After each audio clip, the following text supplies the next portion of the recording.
കാർത്തികേയ, കാര്യങ്ങളൊക്കെ എങ്ങനെ നടക്കുന്നു? തെങ്ങിൻതോപ്പിലെ വരുമാനം ഞാൻ കൃത്യമായിട്ട് അയക്കുന്നുണ്ട്. അക്കൗണ്ടന്റിനോട് ചോദിച്ചില്ലേ? ഇത്തവണ നാളികേരം കുറച്ച് കൂടുതലുണ്ടായിരുന്നു. ആ സുദേവനും മക്കളും കൊള്ളയടിക്കാൻ ഇല്ലാത്തതിന്റെ ലാഭമായിരിക്കും. കണക്കുകളൊക്കെ അവിടെ നിൽക്കട്ടെ. ഞാനിപ്പോ തന്നെ വിളിച്ചത് ഒരു പ്രധാനപ്പെട്ട കാര്യം പറയാനാ. എന്താ ഏട്ടത്തി? താൻ എനിക്കൊരു ഉപകാരം ചെയ്യണം. ഏട്ടത്തി ഒരു ഉപകാരം ചോദിക്കുന്നതിന് വലിയ കാര്യമല്ലേ? എന്താന്ന് പറഞ്ഞാ മതി. ഈ നിമിഷം തന്നെ ചെയ്തോളാം.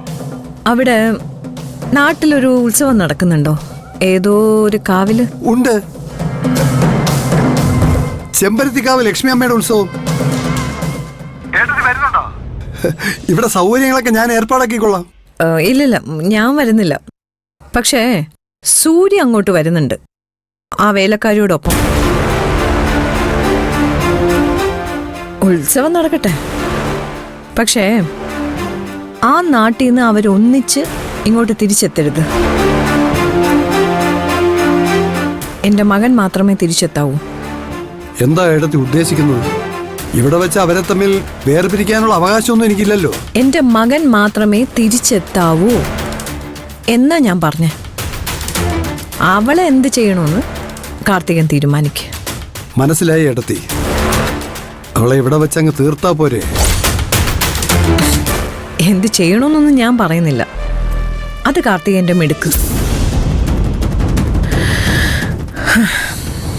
കാര്യം നടന്ന കാർത്തികേനുള്ള ഒരുപാട് സമ്മാനങ്ങൾ ഇവിടെ ഉണ്ടാവും. സമ്മാനമൊന്നും വേണ്ട ഏട്ടത്തി, ഇത് നമ്മുടെ കുടുംബത്തിന്റെ അന്തസ്സിന്റെ പ്രശ്നമാണ്.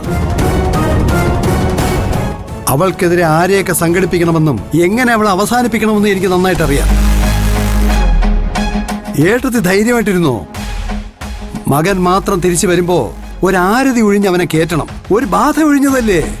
ഞാൻ ഇടയ്ക്ക് വിളിക്കാം. ഞാനും വിളിക്കാം, എല്ലാം ഒന്ന് ഒരുക്കിയിട്ട്. ചെമ്പരത്തിക്കാവിലെ ഉത്സവം വിശേഷമാ. കാളി ദാരികനെ വകവരുത്തുന്നതാണ് പ്രധാനപ്പെട്ട ഉത്സവം. ആ ചടങ്ങ് കൃത്യമായിട്ട് നടക്കും. വക വരുത്തിയിരിക്കും.